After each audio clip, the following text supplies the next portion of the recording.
Many game master guides and TTRPGs provide information on how to build a world, how to design a dungeon and how to create magical items. However, what's often missing is how to actually run the game and what principles a GM should follow so everyone can have a fun game night. Hi, I'm Matthias, and today we're talking about the Principia Apocrypha, or as my Latin teacher would say, Principia Apocrypha. Whatever, I go with what sounds better.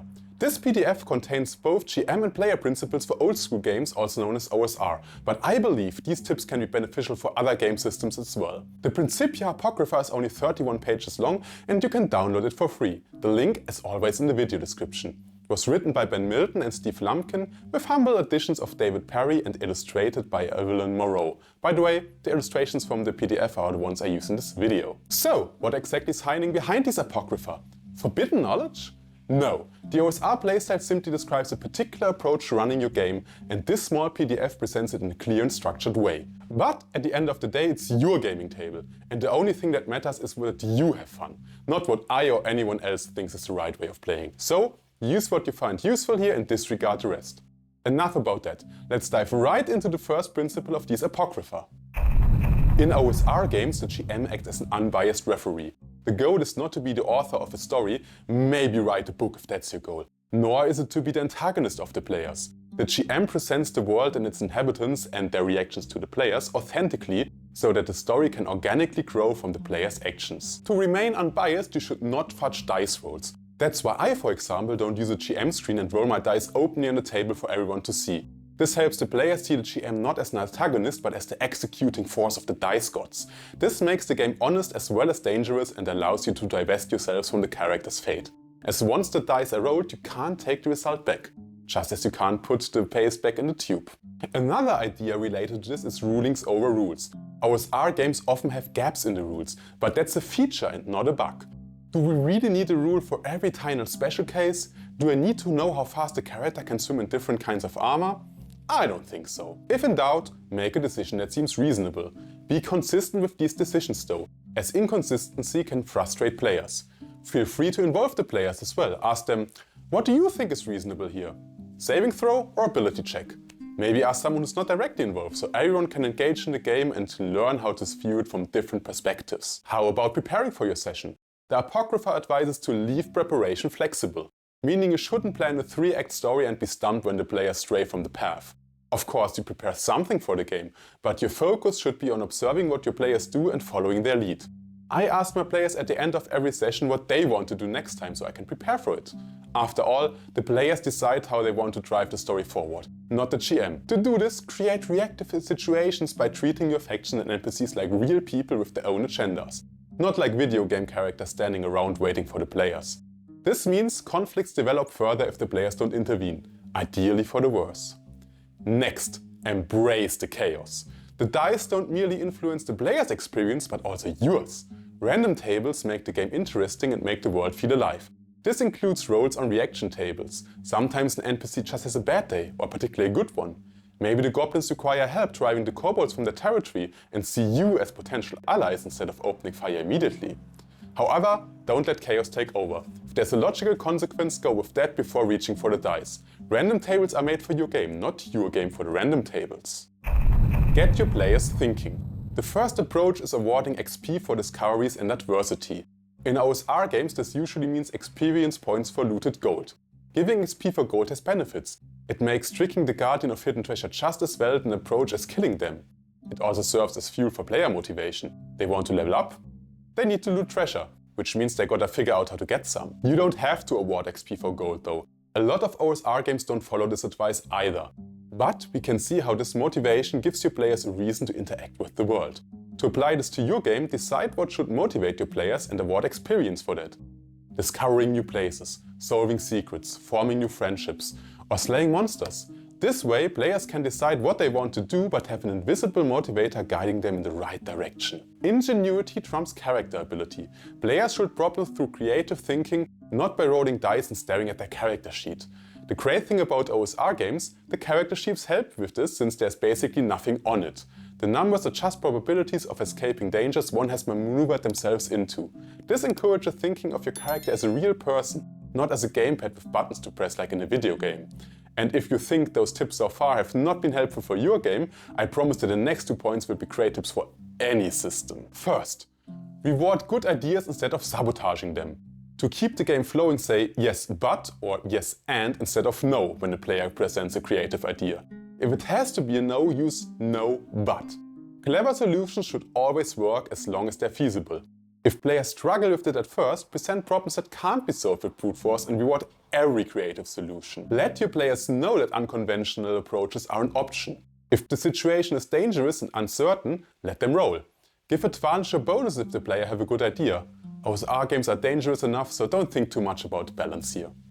And the next one you can use for any system, ask how they do something. A player wants to disarm a trap? Ask them how they want to do it instead of just having them roll on thieves' tools. They might have a suggestion that works without a roll, like Indiana Jones with the statue and the pressure plate. You know, that one. This makes players think about their character's actions, turning button presses on a gamepad into the actions of a real person. To do that, give your players cool tools. Nothing is more boring than a sword with +3 to damage. There's a reason the famous magical items in D&D are things like the immovable rod or the portable hole after all. A few examples from the Apocrypha. A rope that becomes rigid as steel on command. A coin that always lands as you wish when flipped. A bell that creates a sphere of silence. Even a flaming sword is cooler than a +3 sword, because it allows for creative uses like anything you can do with fire. Also, don't forget to give those items a downside or an interesting cost. Keep things spicy. Don't worry too much about metagaming either. Have the courage to ignore the fourth wall. Players and character knowledge don't always need to be strictly separated. If the player of a dumb barbarian has a cool idea, let them contribute. It's about players' creative solution, not what's on the character sheet. Challenge your players with tough choices. They must weigh whether the potential rewards are worth the risks. Delving deeper into a dungeon or venturing further into the unknown wilderness might bring greater rewards, but is also more perilous. And in combat, low hit points make players ponder. Should we fight or should we maybe retreat and try again later? For these tough choices to work, the options must be clear and the consequences harsh, encouraging creative problem solving. Provide challenges with multiple solutions. A guardian that must be killed to proceed is boring. That's not a choice, but it's a GM-mandated fight. There should be equal but different ways to solve the problem. You don't need to know about all the solutions as the GM. Present problems and let the players come up with creative solutions. Offer challenges without solutions too, trusting your players to come up with something, even if you don't have a solution in mind. They got more pairs of eyes than you do after all.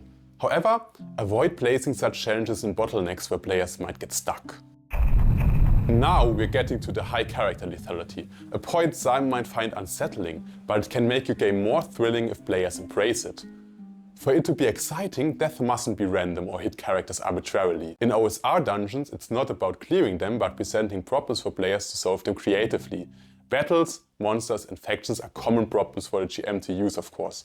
To make combat dangerous, use powerful enemies or outnumber the players.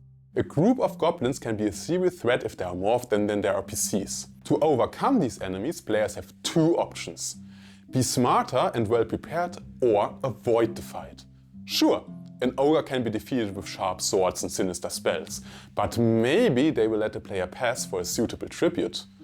Or your players could use the ogre's legendary stupidity to outwit them, possibly even turning them against another faction in the dungeon. Besides powerful enemies, keep up the pressure in other ways too. Make your players sweat by adding time pressure. OSR games use wandering monsters for this. The GM rolls on a random table if the players linger around for too long. You could also have a dungeon that catches fire and becomes more dangerous by the minute. Dangerous yet exciting. But as the GM, you're not the player's antagonist, so let the dice do the dirty work. Roll openly. Protecting characters from consequences kills the tension, making them resort to violence all the time, because well, it works. Give enough hints about danger. Nothing's more frustrating than dying because you didn't know how dangerous the situation was. I always make it clear when enemies are very powerful or extremely dangerous, and I point out traps if players are cautious. Players should be able to take responsibility for a character's death, or at very least be able to say, "Da, should have seen that coming." Don't worry about players not bonding with their characters though. A new one can be created within minutes, but after surviving a few sessions, characters grow on players and they'll take good care of them. But at the end of the day, the call of adventure simply can't be resisted, despite the dangers, right? As an unbiased referee, your job isn't just to present players with problems with many or no solutions, but to embody the world you're playing in together. Describe situations thoroughly, not withholding crucial details. Players act on the information they have, and good decisions can't be made if vital information is missing. Of course, some secrets need to be uncovered by the players. Let them search for them and reward creative solutions. Assume all characters have common sense. You shouldn't let the character jump to their death from a 50-foot cliff just because the player said so. Warn them it's a fatal jump. Maybe they heard 5 foot. If they still want to jump with the correct information, that's different. They were informed. Consider what information characters see at first glance and what they uncover from closer inspection. What's revealed by combining discoveries and what's invisible. Let players peel back these layers, discovering and investigating meaningful information bit by bit. Make the world come alive and give NPCs their own agenda. Neither the world nor its inhabitants stand still waiting for the player characters to bring salvation. The world is constantly evolving, so think between sessions about how factions and people react to the player's actions or inaction. Ask, what are the logical consequences? Treat NPCs like real people. They have their own motivation, dreams and plans. They want to stay alive and won't start fights unnecessarily. And if a fight breaks out, they likely won't fight to the death but will flee at some point. Use the moral roles that OSR systems provide.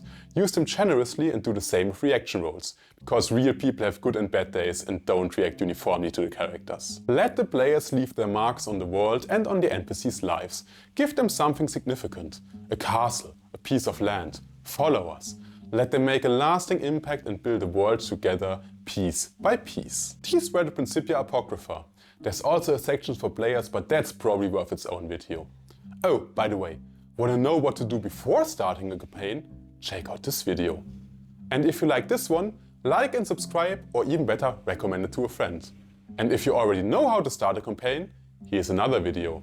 That's it from me. Looking forward to seeing you again next week. Oh my god, I rolled the one encounter table and there's a vampire! Oh no!